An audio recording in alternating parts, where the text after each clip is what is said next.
നമസ്കാരം. ഡോക്ടർ ക്യൂവിലേക്ക് സ്വാഗതം. ഒരു പ്രായത്തിന് ശേഷം ഏതൊരാൾക്കും ഉണ്ടാകാൻ സാധ്യതയുള്ള ഒന്നാണ് ഉയർന്ന രക്തസമ്മർദ്ദം.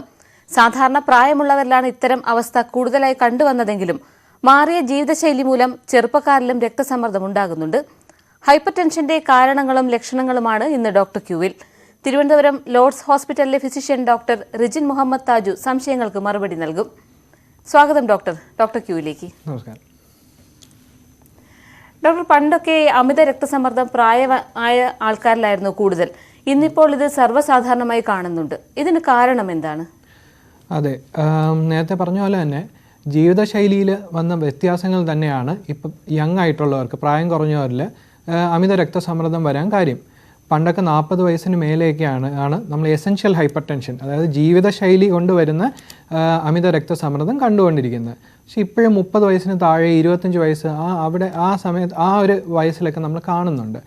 പ്രധാനമായിട്ടും അതിൽ ജീവിതശൈലിയിലെ പ്രശ്നം എന്ന് വെച്ച് കഴിഞ്ഞാൽ അമിതമായിട്ട് ഉപ്പ് ഉപയോഗം.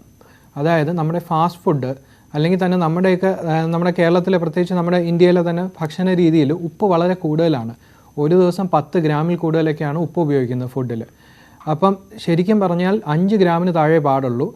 അമിത രക്തസമ്മർദ്ദം ഉള്ളവർക്ക് 2.5 ഗ്രാമിൽ താഴെ, അതായത് 1 ടീസ്പൂണ് തുല്യമായിട്ടുള്ള ഉപ്പ് മാത്രമേ ഒരു വ്യക്തി ഒരു ദിവസം ഉപയോഗിക്കാൻ പാടുള്ളൂ. പക്ഷേ നമ്മുടെ പൊതുവേ ഉള്ള ഫുഡ്, അതായത് പപ്പടം, അച്ചാർ, അതുപോലത്തെ ഫുഡുകളിൽ എല്ലാം ഉപ്പ് കൂടുതലാണ്. പിന്നെ ഫാസ്റ്റ് ഫുഡ്, ഹോട്ടൽ ഫുഡിലെല്ലാം ഉപ്പിൻ്റെ അളവ് വളരെ കൂടുതലാണ്. അതാണ് ഏറ്റവും പ്രധാനപ്പെട്ട കാരണം. അടുത്തത് അമിതവണ്ണം. എല്ലാവർക്കും ഇപ്പം അമിതവണ്ണം, പൊണ്ണത്തടി വളരെ വളരെ കൂടുതലാണ് നമ്മുടെ നാട്ടിൽ. അതും പ്രധാനപ്പെട്ട കാരണങ്ങളിലൊന്നാണ് ഈ രക്തസമ്മർദ്ദം വരാനായിട്ട്. ഇത് രണ്ടുമാണ് പ്രധാനപ്പെട്ട കാരണങ്ങൾ. പിന്നെ മദ്യപാനം, ഡയറ്റിൽ പഴവർഗ്ഗങ്ങൾ, പച്ചക്കറി വർഗ്ഗങ്ങളുടെ കുറവ്, കൊഴുപ്പുള്ള ഭക്ഷണം, ഇതെല്ലാം ഇതിൻ്റെ കാരണങ്ങളാണ്. ശരി. ഈ പലപ്പോഴും നമ്മൾ ആശുപത്രിയിൽ മറ്റസുഖങ്ങളുമായി എത്തുമ്പോഴാണ് ഹൈ BP ഉള്ള കാര്യം അറിയുന്നത്. ഇത് എത്രത്തോളം ഗുരുതരമാകും ഒരാൾക്ക്? അതെ, ഈ അമിത രക്തസമ്മർദ്ദത്തിൻ്റെ ഒരു പ്രശ്നം എന്ന് വെച്ച് കഴിഞ്ഞാൽ പ്രമേഹം, മറ്റ് ശ്വാസകോശ രോഗങ്ങൾ അതുപോലെ ഒന്നും അധികം ലക്ഷണങ്ങൾ കാണിക്കത്തില്ല. പലപ്പോഴും ക്ഷീണം, തലവേദന, പ്രത്യേകിച്ച് രാവിലെ എണീക്കുമ്പോഴുണ്ടാകുന്ന തലവേദന, നടക്കുമ്പോൾ ഒരു കിതപ്പ്, അങ്ങനെ വളരെ കുറച്ച്, അതായത് മറ്റു രോഗങ്ങളിലും വരാവുന്ന ലക്ഷണങ്ങൾ മാത്രമേ അമിത രക്തസമ്മർദ്ദത്തിൽ ഉണ്ടാവും. പക്ഷേ നമ്മുടെ നാട്ടിൽ ഒരുവിധം എല്ലായ്പ്പോഴും എന്തെങ്കിലും ആവശ്യത്തിനൊക്കെ ഹോസ്പിറ്റലിൽ പോകും. അപ്പോഴും പലപ്പോഴും നമ്മൾ ഡിറ്റക്റ്റ് ചെയ്യുന്നുണ്ട്, വളരെ ഏർലി ആയിട്ട് തന്നെ ഡിറ്റക്റ്റ് ചെയ്യുന്നുണ്ട്. അപ്പോൾ തന്നെ ആദ്യം നമുക്ക് ചെയ്യേണ്ടത്, ഡിറ്റക്റ്റ് ചെയ്യുന്ന സമയത്ത് തന്നെ നമ്മൾ ജീവിതശൈലി എങ്ങനെ മാറ്റണം എന്നൊക്കെ നമ്മൾ പ്രിസ്ക്രൈബ് ചെയ്യും. പിന്നെ അതിൽ നിൽക്കാതെ വരുമ്പോഴായിരിക്കും നമ്മൾ മരുന്ന് കഴിക്കുക. പക്ഷേ പലപ്പോഴും പറ്റുന്നതെന്ന് വെച്ചാൽ നേരത്തെ കണ്ടുപിടിക്കും, പക്ഷേ ആരും അതിനെ അത്ര സീരിയസ് ആയിട്ട് എടുക്കത്തില്ല. അപ്പം പോകെ മരുന്നെടുക്കുക, അല്ലെങ്കിൽ ജീവിതശൈലിയിൽ മാറ്റം വരാതിരിക്കുമ്പോഴോ കറക്റ്റ് സമയത്തിന് മരുന്നെടുക്കാതിരിക്കുമ്പോഴോ ഈ രക്തസമ്മർദ്ദം കാരണമുള്ള മറ്റ് അവയവങ്ങൾക്കുള്ള ദോഷം കൂടിക്കൊണ്ടേയിരിക്കും. ശരി. മുൻപൊക്കെ പ്രായമായ ആൾക്കാരിലായിരുന്നു ഈ ഹൈപ്പർ ടെൻഷൻ കൂടുതലായി കണ്ടിരുന്നത്. ഇപ്പോൾ ചെറുപ്പക്കാരിലാണ് ഇത്. ഈ അമിത രക്തസമ്മർദ്ദം ചെറുപ്പക്കാരിൽ കൂടാൻ കാരണം എന്തെന്നാണ്? ഞാൻ നേരത്തെ പറഞ്ഞ പോലെ അമിതവണ്ണം, അതായത് പൊണ്ണത്തടി, പിന്നെ അമിതമായിട്ട് ഉപ്പിൻ്റെ ഉപയോഗം, ഇതൊക്കെ തന്നെയാണ് ഇപ്പോൾ ചെറുപ്പക്കാർക്ക് കൂടുതലായിട്ട് വരാൻ കാര്യം. പിന്നെ പണ്ടൊക്കെ ആദ്യം തന്നെ രക്തസമ്മർദ്ദത്തിൻ്റെ കാരണങ്ങളൊന്ന് പറയാം. രക്തസമ്മർദ്ദം 90 മുതൽ 95% രക്തസമ്മർദ്ദത്തിൻ്റെ കാരണം എന്ന് പറയുന്നത് ജീവിതശൈലിയായിട്ട്, അതായത് ജനിതകമായിട്ട് വ്യക്തികൾക്ക് വരാനൊരു റിസ്ക് ഉള്ള വ്യക്തികളുണ്ട്. അതായത് BP വരാൻ റിസ്ക് ഉള്ള വ്യക്തി, ഉദാഹരണത്തിന് അച്ഛനും അമ്മയ്ക്കും 2 പേർക്കും രക്തസമ്മർദ്ദമുണ്ട്. അപ്പം ആ വ്യക്തിക്കും രക്തസമ്മർദ്ദം വരാൻ ചെറിയൊരു ജനിതകമായ റിസ്ക് ഉണ്ട്, വളരെ ചെറിയ റിസ്ക്. പക്ഷേ അതിനോടൊപ്പം തന്നെ പരിസ്ഥിതിയായിട്ട് ബന്ധപ്പെട്ട്, അല്ലെങ്കിൽ ജീവിതശൈലിയായിട്ട് ബന്ധപ്പെട്ട്, ഞാൻ പറഞ്ഞ പോലെ ഉപ്പ് കൂടുതൽ ഉപയോഗിക്കുക, അമിതവണ്ണം വയ്ക്കുക, മദ്യപാനം, അതുപോലെയൊക്കെ വരുമ്പോഴത്തേക്ക് ആ വ്യക്തികൾക്ക് കൂടുതൽ ഹൈ റിസ്ക് ആവും രക്തസമ്മർദ്ദമായിട്ട് മാറാനായിട്ട്. അപ്പം ഇതാണ് നമ്മളിപ്പം പണ്ടൊക്കെ പ്രായമായിട്ടുള്ളവരില്ല, ഞാൻ പറഞ്ഞ പോലെ 40 വയസ്സിന് മേലെ ഉള്ളവർക്കാണ് കണ്ടുവന്നിരുന്നത്. ഇപ്പോൾ അത് 30 വയസ്സിന് താഴെയൊക്കെ കണ്ടു തുടങ്ങിയിട്ടുണ്ട്. പക്ഷേ ഇത് കൂടാതെ ഈ 5 മുതൽ 10% കേസുകളിൽ മറ്റ് കാരണങ്ങൾ കൊണ്ട് രക്തസമ്മർദ്ദം വരും. അതായത് എന്തെങ്കിലും ഒരു പ്രത്യേകിച്ച് നമുക്ക് ഒരു കാരണം പറയാൻ പറ്റും, ഇന്ന അസുഖം കൊണ്ടാണ് രക്തസമ്മർദ്ദം വന്നതെന്ന്. അതിൽ ഏറ്റവും നല്ല ഉദാഹരണം വൃക്കരോഗമാണ്. എന്തെങ്കിലും ഒരു കാരണം കൊണ്ട് വൃക്കരോഗം, ചെറുപ്പത്തിലാകാം, പ്രായമായിട്ടുള്ളവർക്കാകാം, വൃക്കരോഗം വരുമ്പോഴത്തേക്ക് അത് അമിത രക്തസമ്മർദ്ദത്തിലേക്ക് നയിക്കാം. അപ്പം പിന്നെ നമുക്ക് പറയാൻ പറ്റുന്ന ഒരു ഉദാഹരണം തൈറോയിഡിൻ്റെ പ്രശ്നങ്ങൾ. തൈറോയിഡ് ഗ്രന്ഥിയുടെ പ്രവർത്തനം കൂടിയാലും കുറഞ്ഞാലും രക്തസമ്മർദ്ദം ഉണ്ടാക്കാൻ സാധ്യതയുണ്ട്. അപ്പോൾ ഇതിൻ്റെ ഈ സെക്കൻഡറി ഹൈപ്പർ ടെൻഷൻ എന്നാണ് ഇതിനെ വിളിക്കുന്നത്. അത് പക്ഷേ മൊത്തം കേസുകളിൽ 5 മുതൽ 10% മാത്രമേ അത് കാരണമാകുന്നുള്ളൂ. ഇതിൻ്റെ പ്രത്യേകത എന്ന് വെച്ച് കഴിഞ്ഞാൽ നമുക്ക് എന്താണോ അതിന് കാരണം, അതായത് വൃക്കരോഗമാണെങ്കിൽ വൃക്കരോഗം, അല്ലെങ്കിൽ തൈറോയിഡ് ആണെങ്കിൽ തൈറോയിഡ്, ഇത് നമുക്ക് ചികിത്സിച്ച് ശരിയാക്കാൻ പറ്റുമെങ്കിൽ രക്തസമ്മർദ്ദവും നമുക്ക് ചികിത്സിക്കാൻ പറ്റും. പക്ഷേ നേരത്തെ പറഞ്ഞ പോലെ ഈ 90% വരുന്ന പ്രൈമറി ഹൈപ്പർ ടെൻഷൻ അഥവാ എസെൻഷ്യൽ ഹൈപ്പർ ടെൻഷൻ നമുക്ക് ചികിത്സിച്ച് മാറ്റാൻ പറ്റത്തില്ല, കൺട്രോൾ ആക്കാനേ പറ്റത്തുള്ളൂ. അതാണ് ഞാൻ ഒന്നുകൂടെ പറയുന്നത്, ജീവിതശൈലി കാരണം തന്നെയാണ് കൂടുതൽ അതുണ്ടാവുന്നത്. ജീവിതശൈലിയിലെ പ്രശ്നങ്ങളാണ് വ്യായാമക്കുറവ്, അമിതവണ്ണം, ഉപ്പിൻ്റെ അളവ് കൂടുതൽ, മദ്യപാനം, ഇതൊക്കെ. പിന്നെ ഡയറ്റിൽ ഫ്രൂട്ട്സ് വെജിറ്റബിൾസ് ഒന്നും ഇല്ലാത്തതിൻ്റെ കുറവ്. ശരി, ഇപ്പോൾ ഡോക്ടർ പറഞ്ഞതുപോലെ തന്നെ ഈ രോഗിയുടെ സാഹചര്യം കൂടി പരിഗണിച്ചുള്ള ചികിത്സാ രീതികളാണോ നൽകേണ്ടത്? അതെ, അതായത് ആദ്യം ഞാൻ പറഞ്ഞ പോലെ നമ്മൾ രക്തസമ്മർദ്ദം കണ്ടുപിടിക്കുമ്പോൾ രക്തസമ്മർദ്ദം എന്ന് പറയുന്നത് നമ്മൾ ചികിത്സ തേടേണ്ടത്, അതായത് മരുന്ന് കൊണ്ടുള്ള ചികിത്സ തേടേണ്ടത് 140/90 മേലെയുള്ള ബ്ലഡ് പ്രഷറിനാണ്. 60 വയസ്സിന് മേലെയുള്ള 60 വയസ്സ് അല്ലെങ്കിൽ അതിന് മേലെയുള്ളവർക്ക് 150/90, വേറെ പ്രമേഹമോ മറ്റു രോഗങ്ങളോ ഒന്നും ഇല്ലെങ്കിൽ 150/90 മേലെ മാത്രം മരുന്ന് കൊണ്ടുള്ള ചികിത്സ തുടങ്ങിയാൽ മതി. അല്ലെങ്കിൽ മറ്റ് പ്രമേഹം പോലത്തെ രോഗങ്ങൾ കൂടെ ഉണ്ടെങ്കിൽ 140/90 അവർ അതിന് മേലെ പോകുമ്പോൾ എന്തായാലും ചികിത്സ തുടങ്ങണം. അപ്പോൾ ജീവിത സാഹചര്യം മെച്ചപ്പെടുത്തുക എന്നുള്ളതാണ് ആദ്യത്തെ. ഞാൻ പറഞ്ഞ പോലെ ജീവിതശൈലി മെച്ചപ്പെടുത്തുക. 1, ഉപ്പ്. ഞാൻ പറഞ്ഞ പോലെ ഒരു ദിവസം 1 ടീസ്പൂണിൽ കൂടുതൽ ഉപ്പ് ഉപയോഗിക്കാൻ പാടില്ല. 2, വെയിറ്റ് കുറയ്ക്കണം. നമ്മുടെ BMI 25-ൽ താഴെ വെക്കണം. അല്ലെങ്കിൽ BMIയേക്കാളും കുറച്ചുകൂടെ എളുപ്പം ഓർക്കാൻ നമ്മുടെ ഹൈറ്റ് സെൻറ്റിമീറ്ററിൽ എത്രയാണെന്ന് എടുക്കുക, അതിനേക്കാളും 100 കുറയ്ക്കുക.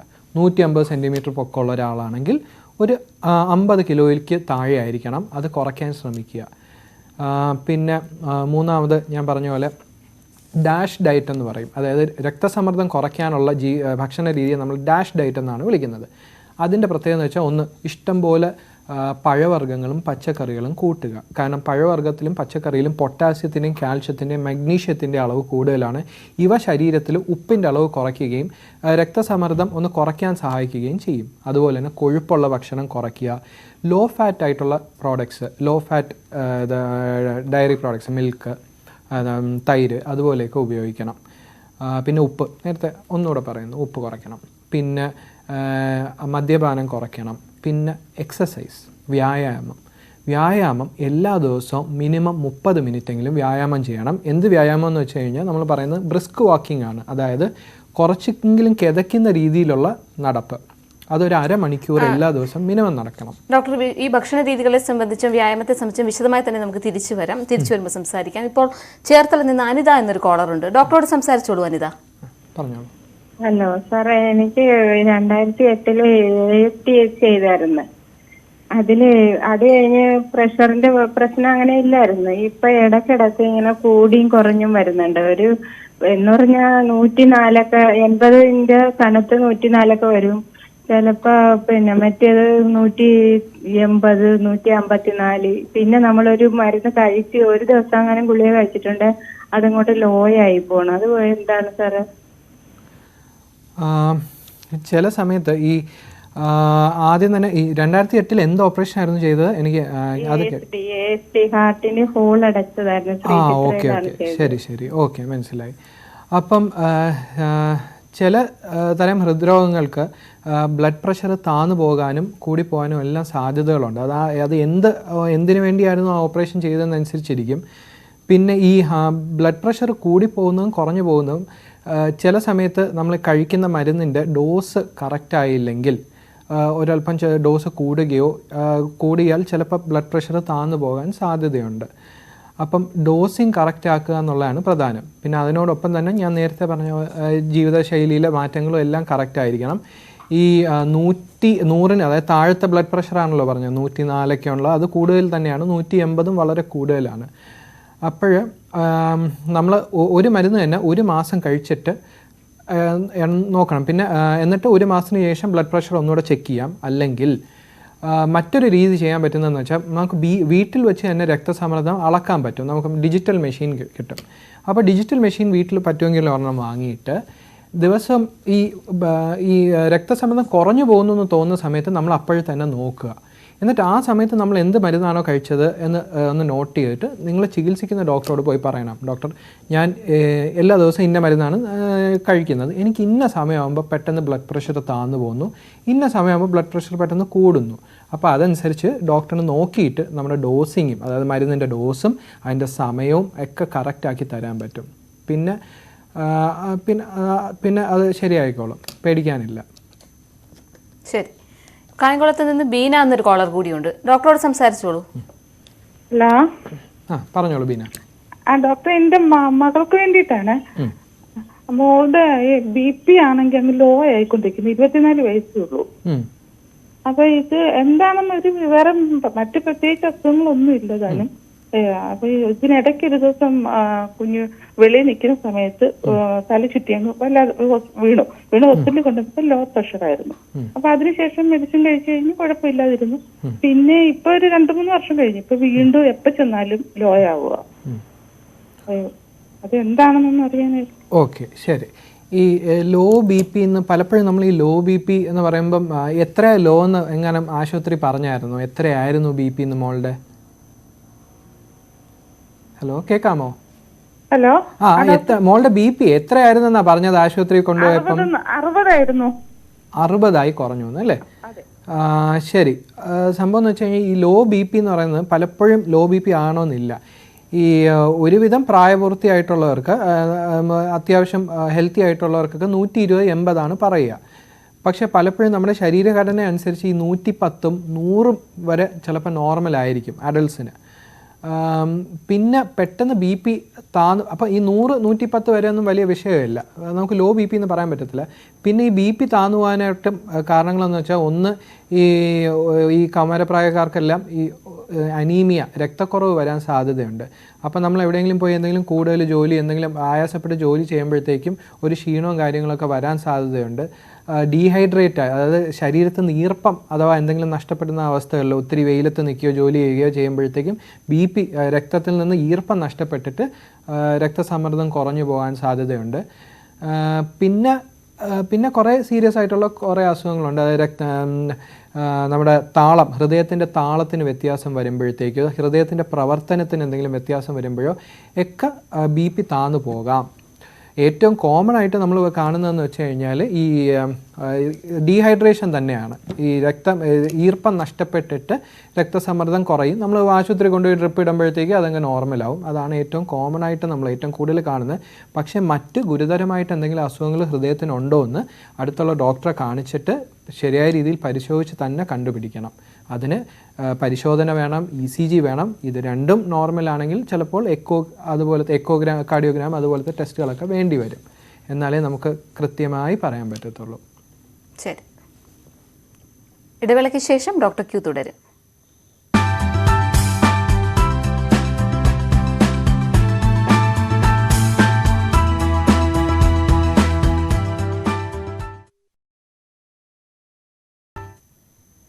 ഹൈപ്പർ ടെൻഷനും കാരണങ്ങളും സംബന്ധിച്ചാണ് ഇന്ന് ഡോക്ടർ Q ചർച്ച ചെയ്യുന്നത്. ഇപ്പോൾ കണ്ണൂരിൽ നിന്ന് ആനന്ദൻ എന്നൊരു കോളർ കൂടിയുണ്ട്. ഡോക്ടറോട് സംസാരിച്ചോളൂ. നമസ്കാരം ഡോക്ടർ. നമസ്കാരം, പറഞ്ഞോളൂ. ഡോക്ടർ, എനിക്ക് കഴിഞ്ഞ മാസം എനിക്ക് ചെറിയൊരു പനിയും ജലദോഷമൊക്കെ വന്നപ്പോൾ ഡോക്ടറെ കാണിച്ചു. അപ്പോൾ ഡോക്ടറെ കാണിച്ചപ്പോൾ എനിക്ക് ഇതുവരെയായിട്ട് പ്രഷർ ഉണ്ടായിട്ടില്ല.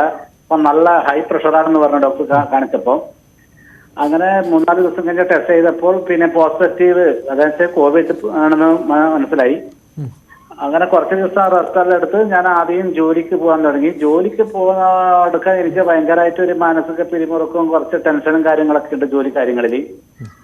അങ്ങനെ എനിക്ക് അവിടെ നിന്നുള്ള പ്രശ്നം കൊണ്ടാണോ ഈ പ്രഷർ കൂടിയത്, അല്ലാതെ പിന്നെ ചില ആൾക്കാർ പറയുന്നതെന്ന് വെച്ച് കഴിഞ്ഞാൽ കോവിഡ് വന്നു കഴിഞ്ഞാൽ പ്രഷർ കൂടാനും കുറയാനും ഷുഗർ കൂടാനും കുറയാനും ഒക്കെ സാധ്യതയുണ്ട് എന്ന് പറയുന്നത്. അപ്പൊ ഇത് സത്യമാണ് ഡോക്ടർ? ഇതിനെപ്പറ്റി ഒന്ന് എനിക്ക് വിശദീകരിച്ചിട്ട് പറയാം. ഓക്കെ, തീർച്ചയായും. ഏകദേശം എത്ര വയസ്സുണ്ട് ഇപ്പം? എനിക്കിപ്പം 47. ഓക്കെ, ശരി. ഇത് 2 കാര്യം കൊണ്ട് ആകാം. സത്യം പറഞ്ഞാൽ നിങ്ങൾക്ക് ഒരു പക്ഷേ നേരത്തെ രക്തസമ്മർദ്ദത്തിൻ്റെ അസുഖം ഉണ്ടായിരുന്നിരിക്കാം. എന്നിട്ട് അത് ഒരു അസുഖം വന്ന് നമ്മൾ ആശുപത്രിയിൽ പോയി നോക്കിയപ്പോഴത്തേക്കും ആയിരിക്കും അത് കണ്ടുപിടിച്ചത്. അത് ഒരു പോസിബിലിറ്റിയാണ്. പിന്നെ അടുത്തത് കോവിഡ്. നീ പറഞ്ഞത് ശരിയാണ്. കോവിഡ് നമ്മൾ ഒത്തിരി കേസുകൾ ഇപ്പോൾ കാണുന്നുണ്ട്. കോവിഡുമായിട്ട് ബന്ധപ്പെട്ട് കോവിഡിന് ശേഷം രക്തസമ്മർദ്ദം ഉള്ളതായി പിടിക്കുന്നതായി കാണുന്നുണ്ട്. പക്ഷേ അതൊക്കെ പഠനങ്ങൾ നടക്കുന്നേ ഉള്ളൂ, ഉറപ്പായും നമുക്ക് പറയാൻ പറ്റത്തില്ല. പക്ഷേ നമുക്ക് മനസ്സിലാക്കേണ്ട കാര്യം എന്ന് വെച്ചാൽ രണ്ടായാലും ചികിത്സ തേടണം, രക്തസമ്മർദ്ദം എന്തായാലും നിയന്ത്രിച്ച് വെക്കണം. പിന്നെ ഈ അമിതമായിട്ടുള്ള സ്ട്രെസ്സ്, ടെൻഷൻ എന്ന് പറയുന്നത് രക്തസമ്മർദ്ദം ടെൻഷൻ കൊണ്ട് മാത്രം ഉണ്ടാവത്തില്ല, അതായത് മാനസിക സമ്മർദ്ദം കൊണ്ട് മാത്രം ഉണ്ടാവത്തില്ല, പക്ഷേ അത് കൂട്ടുന്നതിൽ പ്രധാനപ്പെട്ട ഒരു പങ്ക് വഹിക്കുന്നു. അതുകൊണ്ട് ടെൻഷനെല്ലാം മാറ്റി വയ്ക്കുക, മാനസിക സമ്മർദ്ദം മാറ്റി വെച്ചതിന് ശേഷം ശരിയായ രീതിയിലുള്ള, ഞാൻ പറഞ്ഞ പോലെ ആദ്യം ജീവിതശൈലി ശരിയാക്കുക, പിന്നെ അതിനുശേഷം അതിൽ നിൽക്കുന്നില്ല എന്നുണ്ടെങ്കിൽ നമുക്ക് എന്തായാലും മരുന്ന് കഴിക്കണം, മരുന്ന് കഴിച്ച് കൺട്രോളാക്കി വെക്കുക. കാരണം കോവിഡിന് ശേഷം ഹൃദ്രോഗങ്ങൾ കുറച്ച് കൂടി വരുന്നതായി നമുക്ക് പഠനങ്ങളുണ്ട്. അതായത് ഹൃദയത്തിൻ്റെ അടിപ്പ് കൂടും, താളം തെറ്റാൻ സാധ്യതയുണ്ട്, ഇതുപോലെ ഈ പറഞ്ഞ പോലെ രക്തസമ്മർദ്ദം കൂടാനും സാധ്യതയുണ്ട്. അതിൻ്റെ കൂടെ തന്നെ മുമ്പ് ഓൾറെഡി രക്തസമ്മർദ്ദത്തിൻ്റെ അസുഖം ഉണ്ടായിരുന്നെങ്കിൽ നമ്മൾ കുറച്ചുകൂടെ സൂക്ഷിക്കണം. അപ്പോൾ എന്തായാലും എല്ലാ മാസവും ചികിത്സിക്കുന്ന ഡോക്ടറെ തന്നെ കാണിച്ച് രക്തസമ്മർദ്ദം അളന്ന് മരുന്ന് കറക്റ്റായി കൃത്യമായി കഴിച്ച് അത് നിയന്ത്രിച്ച് തന്നെ വെക്കണം. പിന്നെ അങ്ങനെ ചെയ്താൽ പിന്നെ പേടിക്കാനൊന്നുമില്ല. ശരി. ഇപ്പോൾ ഈ കോളർ സൂചിപ്പിച്ചതുപോലെ തന്നെ ഇപ്പോൾ പലപ്പോഴും ലക്ഷണങ്ങൾ ഉണ്ടാവണം എന്നില്ല, പക്ഷെ ലക്ഷണങ്ങൾ ഉള്ളവരുണ്ടെന്നും കേട്ടിട്ടുണ്ട്. ഇതെന്തൊക്കെയാണ് ഈ ലക്ഷണങ്ങൾ, എങ്ങനെ തിരിച്ചറിയാനാകും? മിക്കപ്പോഴും ലക്ഷണങ്ങൾ വളരെ കുറവായിരിക്കും. ലക്ഷണങ്ങൾ വരണമെങ്കിൽ പ്രഷർ ഒത്തിരി അങ്ങ് കൂടണം. അതായത് ഒരു പലപ്പോഴും 180 മേലെയൊക്കെ പോയി. ഈ രക്തസമ്മർദ്ദം എന്ന് പറയുന്നത് ബേസിക്കലി ഹാർട്ട് ഒരു പമ്പാണ്. രക്തം നമ്മുടെ അവയവങ്ങളിലേക്ക് എത്തിക്കാൻ വേണ്ടി ഒരു നിശ്ചിത സമ്മർദ്ദം നിലനിർത്തണമെന്നുള്ളതാണ് ബ്ലഡ് പ്രഷർ എന്ന് പറയുന്നത്. അപ്പോൾ ഏത് അവയവങ്ങളിലോട്ടാണോ രക്തം എത്തുന്നത് ആ അവയവങ്ങൾക്ക് എന്തെങ്കിലും ഒരു ദോഷം, ഡാമേജ് വരുമ്പോഴത്തേക്ക് അതിൻ്റെ ലക്ഷണങ്ങളായിരിക്കും കൂടുതൽ കാണുക. സാധാരണഗതിയിൽ ഞാൻ നേരത്തെ പറഞ്ഞ പോലെ തലവേദന, അതിരാവിലെയുള്ള തലവേദന ഒരു ലക്ഷണമാണ്, എല്ലാവർക്കും വരണമെന്നില്ല.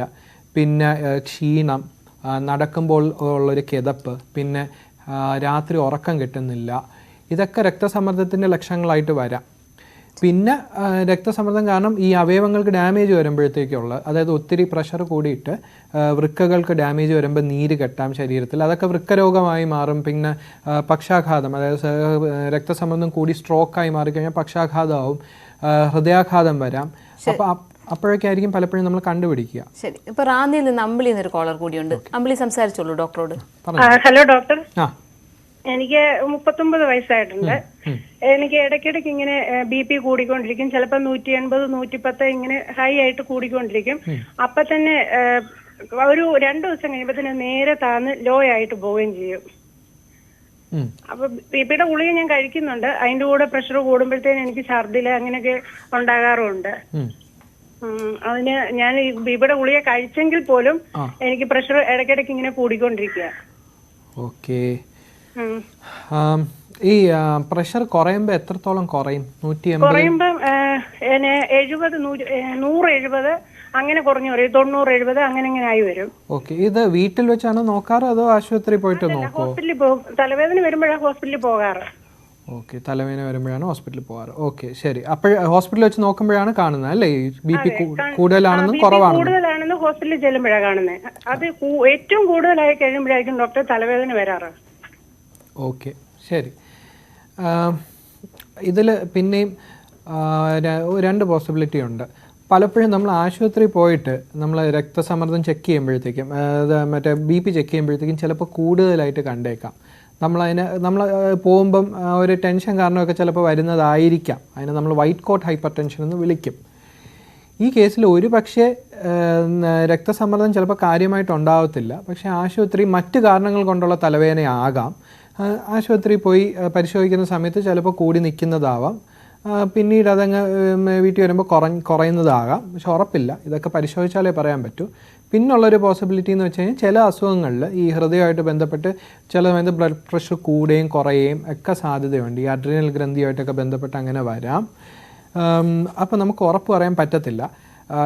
അത് പരിശോധിച്ചതിന് ശേഷം മാത്രമേ പറയാൻ പറ്റത്തുള്ളൂ. പിന്നെ നമുക്ക് ചെയ്യാൻ പറ്റുന്നൊരു കാര്യം ഞാൻ നേരത്തെ പറഞ്ഞല്ലോ, വീട്ടിൽ വെച്ച് തന്നെ ഒരു BP മെഷീൻ വാങ്ങിച്ചിട്ട് ബ്ലഡ് പ്രഷർ അളന്നു കഴിഞ്ഞാൽ നമുക്ക് കുറച്ചുകൂടി തിട്ടം കിട്ടും. എത്ര മണിക്കാണ് പ്രഷർ കുറഞ്ഞു പോകുന്നത് അല്ലെങ്കിൽ കൂടിപ്പോകുന്നത്. പിന്നെ വേറെയും ചില മാർഗ്ഗങ്ങളുണ്ട്. ആംബുലേറ്ററി BP മെഷർമെൻ്റ് എന്ന് പറഞ്ഞൊരു ടെക്നിക്കൊക്കെ ഉണ്ട്. അതായത് കയ്യിൽ നമ്മളൊരു ബ്ലഡ് പ്രഷർ നോക്കുന്ന കെട്ടിവെച്ച് ഒരു ദിവസം മൊത്തം 24 മണിക്കൂർ അതുമായിട്ട് കൊണ്ടു നടക്കണം. അപ്പോഴത്തേക്ക് അത് ഇങ്ങനെ തുടർന്ന് കണ്ടിന്യൂസ് ആയിട്ട് തന്നെ ഇങ്ങനെ രക്തസമ്മർദ്ദം അളന്നുകൊണ്ടേയിരിക്കും. അപ്പോൾ ഒരു ഗ്രാഫിൽ നമുക്ക് കിട്ടും. അപ്പോൾ അതിലെന്തെങ്കിലും അസ്വാഭാവികമായിട്ട് എന്തെങ്കിലും ഉണ്ടോ എന്ന് നമുക്ക് അവസാനം റിപ്പോർട്ട് കിട്ടുമ്പോൾ അറിയാൻ പറ്റും. ഇതൊക്കെയാണ് ഇതുപോലെ ഈ രക്തസമ്മർദ്ദം ഉണ്ടോ ഇല്ലയോ, ഒത്തിരി കൂടിപ്പോകുന്നു ഒത്തിരി കുറഞ്ഞു പോകുന്ന കേസുകളിൽ നമുക്ക് ചെയ്യാൻ പറ്റുന്ന കാര്യങ്ങൾ. ബാക്കി പിന്നെ എന്തെങ്കിലും ഉറപ്പിച്ച് പറയണമെങ്കിൽ ഒന്നുകൂടെ പരിശോധിച്ച് നോക്കി ഒക്കെ പറയാൻ പറ്റത്തുള്ളൂ. ശരി ഡോക്ടർ, മറ്റൊരു കാര്യം, നമ്മൾ പലപ്പോഴും പൊതുസ്ഥലങ്ങളിലോ അല്ലെങ്കിൽ ഓഫീസിലോ ഒക്കെ നിൽക്കുമ്പോൾ നമുക്ക് ഒപ്പമുള്ള ഒരാൾ തലചുറ്റി വീഴുന്നു, BP കൂടിയതുകൊണ്ട് തലചുറ്റി വീഴുന്നു, പെട്ടെന്ന് നമുക്ക് എന്താ ചെയ്യാൻ പറ്റുക? പെട്ടെന്ന് ഫസ്റ്റ് എയ്ഡ് എന്ന രീതിയിൽ തലചുറ്റി വീഴുമ്പോഴത്തേക്കും മിക്കപ്പോഴും തലചുറ്റി വീഴുന്നത് നമുക്ക് BP ഈ കുറേ നേരം നിൽക്കുന്ന ആളാണെങ്കിൽ BP കൂടിയതുകൊണ്ടാവണമെന്നില്ല. ഈ കാലിലെല്ലാം കൂടെ നമ്മുടെ രക്തമെല്ലാം കൂടെ പൂൾ ചെയ്തിട്ട് തലച്ചോറിലേക്ക് രക്തയോട്ടം കുറഞ്ഞിട്ടായിരിക്കും മിക്ക തലകറക്കങ്ങളും നമ്മൾ സാധാരണ കാണുന്നത്. എല്ലായ്പ്പോഴും അപ്പം ആളിനെ കിടത്തുക, സേഫ് ആയിട്ടുള്ളൊരു സ്ഥലത്തേക്ക് കിടത്തുക, കാല് പതുക്കെ പൊക്കി വയ്ക്കുക, അതായത് തലച്ചോറിലേക്ക് രക്തയോട്ടം വരുന്ന രീതിയിൽ. പിന്നെ ആളിന് ശരിക്കും ബോധം തെളിയുന്നുണ്ടോ ഇല്ലയോ നോക്കുക. തെളിയുന്നില്ല എന്നുണ്ടെങ്കിൽ എത്രയും പെട്ടെന്ന് ആശുപത്രിയിൽ എത്തിക്കുക. വായിൽ കൂടെ ഒന്നും ഒഴിച്ചു കൊടുക്കുകയോ പഞ്ചസാര കലക്കി കൊടുക്കുകയോ അങ്ങനെയൊന്നും ചെയ്യാൻ നോക്കരുത്. അത് ആളിന് ബോധമുണ്ട്, എണീറ്റിരിക്കുന്നെങ്കിൽ മാത്രം, ഷുഗർ കുറഞ്ഞു എന്ന് ഏതാണ്ട് ഒരു തിട്ടം ഉണ്ടെങ്കിൽ മാത്രമേ അത് ചെയ്യാവുള്ളൂ. ഫസ്റ്റ് എയ്ഡാണ് പ്രധാനം. ഇങ്ങനെ ഒരു സാഹചര്യത്തിൽ കിടത്തുക, കാല് പൊക്കി കൊടുക്കുക, തലച്ചോറിലേക്ക് രക്തയോട്ടം എത്തുന്നു എന്ന് ഉറപ്പ് വരുത്തുക, ആശുപത്രിയിലേക്ക് എത്രയും പെട്ടെന്ന് കൊണ്ടുപോവുക. ECG എടുക്കേണ്ടി വരും, മറ്റ് പരിശോധനകൾ ചെയ്യേണ്ടി വരും. പ്രഷർ കൂടിയിട്ട് തന്നെയാണോ സംഭവിച്ചതെന്ന് നമുക്ക് ഉറപ്പ് വരുത്തേണ്ടി വരും. ശരി, ഹൈപ്പർ ടെൻഷനും കാരണങ്ങളും സംബന്ധിച്ചാണ് ഇന്ന് ഡോക്ടർ ക്യൂ ചർച്ച ചെയ്തത്. തിരുവനന്തപുരം ലോർഡ്സ് ആശുപത്രിയിലെ ഫിസിഷ്യൻ ഡോക്ടർ റിജിൻ മുഹമ്മദ് താജു ആണ് സംശയങ്ങൾക്ക് മറുപടി നൽകിയത്. വിശദമായി സംസാരിച്ചതിന് നന്ദി ഡോക്ടർ. ഡോക്ടർ ക്യൂ പൂർണ്ണമാകുന്നു. മറ്റൊരു വിഷയമായി നാളെ വീണ്ടും കാണാം. നമസ്കാരം.